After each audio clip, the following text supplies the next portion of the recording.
കൊച്ചിയിൽ നിന്ന് വിപിൻ സി വിജയൻ ചേരുന്നു. വിപിൻ, ഈ പറയുന്ന ഓരോ പേരുകളിൽ അഭ്യൂഹങ്ങൾ ഉയരുന്നുണ്ട്. തൃപ്പൂണിത്തുറയിൽ കെ ബാബുവിന്റെ മനസ്സറിയേണ്ടതുണ്ട്. കെ ബാബു മാറുകയാണെങ്കിൽ ലിജുവിന്റെ പേര് കേൾക്കുന്നു.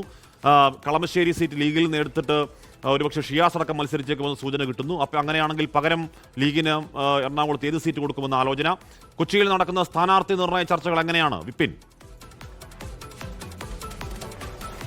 അശ്മി, സജീവമായ ചർച്ചകളിലേക്ക് മൂന്ന് മുന്നണികളും ഒരുപോലെ കടന്നിരിക്കുന്നു എന്നുള്ളതാണ്. ചിന്തൻ ശിബിരത്തിലടക്കം UDF ഏറ്റവും കൂടുതൽ സീറ്റുകൾ പ്രതീക്ഷിക്കുന്ന ജില്ലകളിലൊന്ന് എറണാകുളം തന്നെയാണ്. ആ എറണാകുളത്ത് തൃപ്പൂണിത്തറ ഇപ്രാവശ്യം ഒരു ഏറ്റവും ഹൈ വോൾട്ടേജ് മത്സരം തന്നെ നടക്കാവുന്ന ഒരു മണ്ഡലമാണ് എന്നുള്ളതിൽ തർക്കമില്ല. കാരണം തദ്ദേശ തെരഞ്ഞെടുപ്പിൽ തിരുവനന്തപുരവും തൃശ്ശൂരും കഴിഞ്ഞാൽ ഏറ്റവും കൂടുതൽ BJPക്ക് ഒരു സ്വാധീനമുള്ള, അല്ലെങ്കിൽ ഈ തദ്ദേശ തെരഞ്ഞെടുപ്പിൽ അവിടുത്തെ നഗരസഭ തന്നെ പിടിച്ച BJP ഈ ഒരു നിയമസഭാ തെരഞ്ഞെടുപ്പിലും അവിടെ ഒരു വിജയം പ്രതീക്ഷിക്കുന്നു. ആ രീതിക്കുള്ള പ്രവർത്തനങ്ങൾ ഇതിനോടകം തന്നെ ആരംഭിച്ചിട്ടുണ്ട്. അപ്പോൾ ചോദ്യം UDFിലേക്ക് ആര് എന്നുള്ളതാണ്.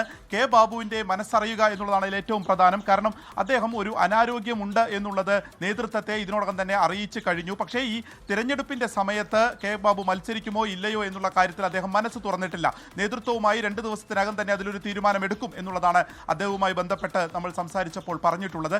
അങ്ങനെ കെ ബാബു മാറുകയാണെങ്കിൽ അവിടെ പരിഗണിക്കുന്ന പ്രഥമ പേര് M ലിജുവിൻ്റെതാണ്. M ലിജു എറണാകുളത്തേക്ക് എത്തുന്നു എന്നുള്ളതാണ് ഏറ്റവും പ്രധാനമായിട്ടുള്ള ഒരു കാര്യം. അങ്ങനെ ഒരു വമ്പൻ മത്സരത്തിലേക്ക് M ലിജുവിൻ്റെ പേര് പ്രഥമ പരിഗണനയിലേക്ക് വരുന്നു. അവിടെ രമേശ് പിഷാരടിയുടെ പേരും അവിടെ കേട്ടിരുന്നു. അത് പരിഗണിക്കുന്നുണ്ടോ എന്നുള്ള ചോദ്യത്തിന് സംഘടനാപരമായി നേതൃത്വത്തിലേക്ക് വന്ന ആളുകളെയാണ് ആദ്യഘട്ടത്തിൽ പരിഗണിക്കുക എന്നുള്ളതാണ് പറഞ്ഞിരിക്കുന്നത്. അതായത് ഒരു സർപ്രൈസ് സ്ഥാനാർത്ഥിയെ തൃപ്പൂണിത്തറയിൽ ആദ്യഘട്ടത്തിൽ പരിഗണിക്കേണ്ടതില്ല എന്നുള്ളതിനാണ് കൂടുതലായിട്ടുള്ള ഒരു മുൻതൂക്കം ഇപ്പോൾ കോൺഗ്രസിനകത്ത് ലഭിച്ചുകൊണ്ടിരിക്കുന്നത്. അവിടെ BJPക്ക് വേണ്ടി KVS ഹരിദാസോ ശിവശങ്കറിന്റെ പേരും ഉയർന്നു കേൾക്കുന്നുണ്ട്.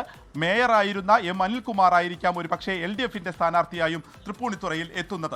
ഇനി മറ്റൊന്നുള്ളത് കളമശ്ശേരിയിലേക്ക് വരുമ്പോഴാണ്. കളമശ്ശേരി സീറ്റ് അതിൽ കോൺഗ്രസിന്റെ സ്ഥാനാർത്ഥി മത്സരിക്കണമെന്നൊരു ആവശ്യം കോൺഗ്രസിൽ ഒരു മുൻതൂക്കം ലഭിക്കുന്നു. അങ്ങനെയാണെങ്കിൽ മുസ്ലിം ലീഗിന് കൊച്ചി നൽകാം എന്നുള്ളതാണ് ഇപ്പോഴത്തെ ഒരു അനുനയ ചർച്ചകളുടെ ഭാഗമായി ഉയർന്നു വന്നിരിക്കുന്നത്. കാരണം P രാജീവിനെ തോൽപ്പിക്കാൻ വേണ്ടി ഒരു കോൺഗ്രസ് സ്ഥാനാർത്ഥി, ഒരു വിജയ സാധ്യത കുറച്ചുകൂടി കോൺഗ്രസ് സ്ഥാനാർത്ഥിക്കായിരിക്കും എന്നുള്ളത് കൊണ്ട് കൂടിയാണ് കളമശ്ശേരിയിൽ അത്തരമൊരു നീക്കം ഇതിനോടകം തന്നെ ആരംഭിച്ചു കഴിഞ്ഞിരിക്കുന്നത്. അതിൻ്റെ ഒരു അനുനയ ചർച്ചകൾ നടക്കുന്നേ ഉള്ളൂ, അല്ലെങ്കിൽ ഒരു ധാരണയിലേക്ക് എത്തുന്നേ ഉള്ളൂ. പ്രഥമ ചർച്ചയിൽ ഇപ്പോൾ അങ്ങനെ സീറ്റുകൾ വെച്ചു മാറാം എന്നുള്ളതിലേക്ക് കൂടുതലായി വന്നുകൊണ്ടിരിക്കുകയാണ്.